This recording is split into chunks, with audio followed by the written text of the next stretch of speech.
महानगरपालिका निवडणुकीच्या पार्श्वभूमीवरती सगळ्यांची धाकधूक वाढलेली आहे. सर्व पक्षीय आपल्या उमेदवारांना आणि आपल्या आमदारांना नाराजगी दूर करण्यासाठी प्रत्येकजण आपली धाकधूक वाढवत आहेत. तसेच शिवसेनाचे नेते उदय सामंत हे स्वतः प्रकाश सुर्वे यांच्या कार्यालयात येऊन त्यांनी प्रकाश सुर्वे यांची भेट घेतलेली आहे. नेमकं या भेटीत काय मागे चर्चा झालेली आहे हे आपण जाणून घेऊया. काय सांगणार, आज तुम्ही स्वतः प्रकाश सुर्वे यांच्या कार्यालयात आलेला आहात. प्रकाश सुर्वे यांची तुम्ही भेट घेतली, नेमकं काय तुम्ही त्यांची नाराजगी दूर केलेली? एक तर प्रकाश सुर्वे साहेबांच्या भेटीला किंवा त्यांची नाराजगी दूर करायला मी अजिबात आलो नव्हतो. माननीय शिंदे साहेबांवर अतोनात प्रेम करणारी ही व्यक्ती आहे. एकनाथ शिंदे साहेब राजकीय जीवनामध्ये आहेत त्याच्यापेक्षा मोठे झाले पाहिजेत ही भावना व्यक्त करणारी ती एक व्यक्ती आहे. त्याच्यामुळं त्यांची नाराजी दूर करण्याचा प्रश्नच येत नाही. त्यांचा एक सहकारी म्हणून मी इथं आलो होतो आणि 10 फॉर्म जे जादा भरले गेले होते शिवसेनेच्या वतीनं, त्यातले 9 फॉर्म विड्रॉ करण्यामध्ये आम्ही यशस्वी झालो. हे माझं श्रेय नाही, हे प्रकाशदादांचं श्रेय आहे. त्याच्यामुळे ते नाराज नव्हते. 31 डिसेंबरला कुटुंबासहित ते एका कार्यक्रमाला असल्यामुळं 2-3 तास त्यांचा फोन लागू शकला नाही. परंतु काल पियुष गोयल साहेबांच्या बैठकीला देखील ते उपस्थित होते. त्याच्यामुळं राज सुर्वे असतील किंवा प्रकाश सुर्वे असतील, हे कुठेही शिवसेना पक्षावर किंवा एकनाथ शिंदे साहेबांवर नाराज नाही, हे त्यांच्या वर्तणुकीतनं त्यांनी आज दाखवून दिलेलं आहे. तसेच सर, सगळ्याच काही ह्या उत्तर मुंबईतून अनेक उमेदवार असे इच्छुक होते. उमेदवार त्यांना मिळण्याची, एबी फॉर्म त्यांना मिळण्याची अशी त्यांना इच्छा होती. पण एबी फॉर्म नाही मिळाल्यानंतर त्यांनी निषेध आंदोलन काढलं होतं. काळा झेंडासुद्धाही दाखवण्यात आला होता. त्याच्या बाबतीत तुम्ही त्यांचा तिढा कसा सोडवण्यात झालेला? प्रभाग क्रमांक 3च्या बाबतीमध्ये आपण हे बोलताय. प्रभाग क्रमांक 3चे आमचे जे पुजारी साहेब आहेत त्यांना देखील प्रकाश सुर्वे साहेबांनी बोलवलं होतं. त्यांची इच्छा काय होती की आमच्या ह्या भागामध्ये अतोनात आमच्यावर प्रेम करणारा नेता प्रकाशदादा सुर्वे यांना विश्वासात घेऊन प्रचाराची यंत्रणा राबवावी ही त्यांची रास्त मागणी होती. आणि ती आता मी स्वतः प्रवीण दरेकरांशी बोललो, प्रकाशदादा देखील प्रवीण दरेकरांशी बोलले आणि ती त्यांची जी मागणी, रास्त मागणी होती, ती जर अंमलात आली तर ते नाराज का होतील, तो देखील तिढा आम्ही सोडवला. सर, आत्ता एक बातमी समोर येते, हे ठाण्यामध्ये बिनविरोध 2 उमेदवार ते आपला जल्लोष साजरा करत आहेत. विजयाचा हा जल्लोष साजरा केला जात आहे. ह्यामागे तुम्ही कसं पाहता? यामागे माननीय एकनाथ शिंदे साहेबांचं नेतृत्व आणि कर्तृत्व आहे. कल्याण डोंबिवलीमध्ये देखील 4 जागा शिवसेनेच्या बिनविरोध झाल्या आहेत. ठाण्यामध्ये 3 जागा बिनविरोध झालेल्या आहेत. जळगावमध्ये काही जागा आमच्या बिनविरोध झालेल्या आहेत. त्याच्यामुळं माननीय शिंदे साहेबांचं नेतृत्व किती सर्वमान्य आहे हे बिनविरोध झाल्यामुळं पुन्हा एकदा निष्पन्न झालेलं आहे. तसंच BJPच्या देखील काही जागा ह्या बिनविरोध झालेल्या आहेत.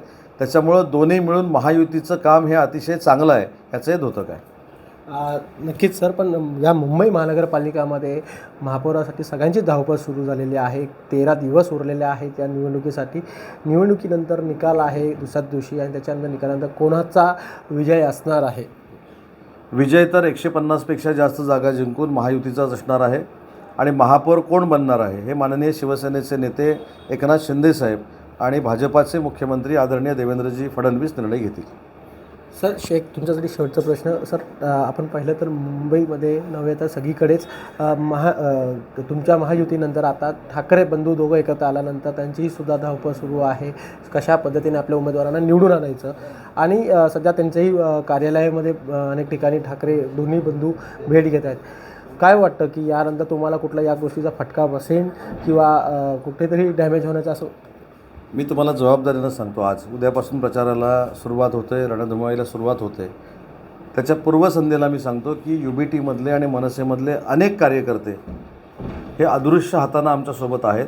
त्यांना हे तिकीट वाटप पटलेलं नाही. ज्या पद्धतीनं मनसेच्या पाठीमध्ये 50 ते 53 जागा देऊन खंजीर खुपसण्यात आलेला आहे, त्याचा राग देखील मनसेनेच्या सैनिकांमध्ये आहे. आणि ते अतिशय मोठ्या पद्धतीनं आज एकनाथ शिंदे साहेबांच्या नेतृत्वाखाली प्रवेश करत आहेत.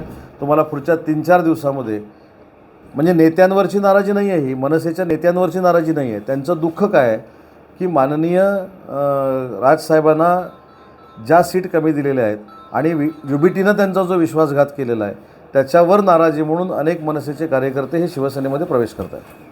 नक्की सर, आपल्यासोबत प्रकाश सुर्वेसुद्धाही आहेत, आमदार शिवसेनेचे. त्यांच्याशी आपण बातचीत करू. तुम्ही स्वतः आज तुम्हाला स्वतः आज भेटण्यासाठी उदय सामंत आलेले आहे, त्यांचे वरिष्ठ नेते आलेले आहेत. काय नेमकं चर्चा झाली? उदय सामंत साहेब आणि आम्ही खूप जुने सहकारी आहोत. त्यामुळे ते मला भेटायला येणं त्यात काय वावगं नाही. बऱ्याच वेळेला ते माझ्या इथे कार्यक्रमाला सुद्धा येतात. सर राजनेही सुद्धा उमेदवारीचा फॉर्म भरण्यात आला होता आणि त्याच्यानंतर माघार घेण्यात आलेला आहे.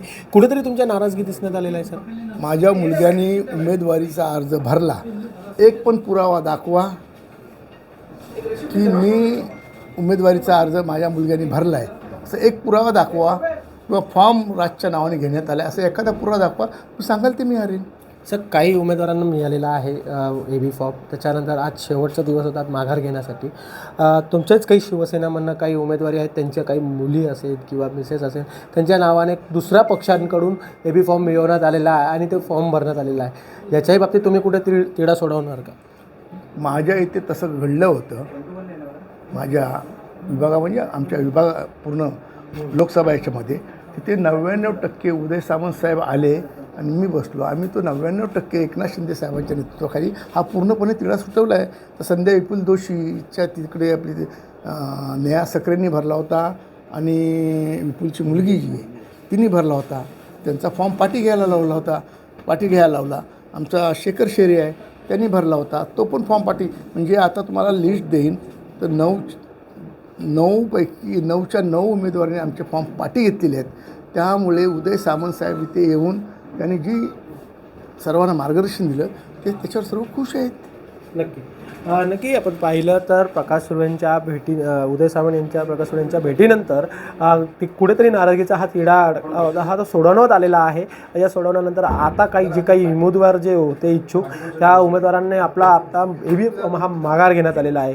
व्हिडिओ जर्नलिस्ट मित बेलोसेसह विजय वंजारा, न्यूज 18 लोकमत, मुंबई.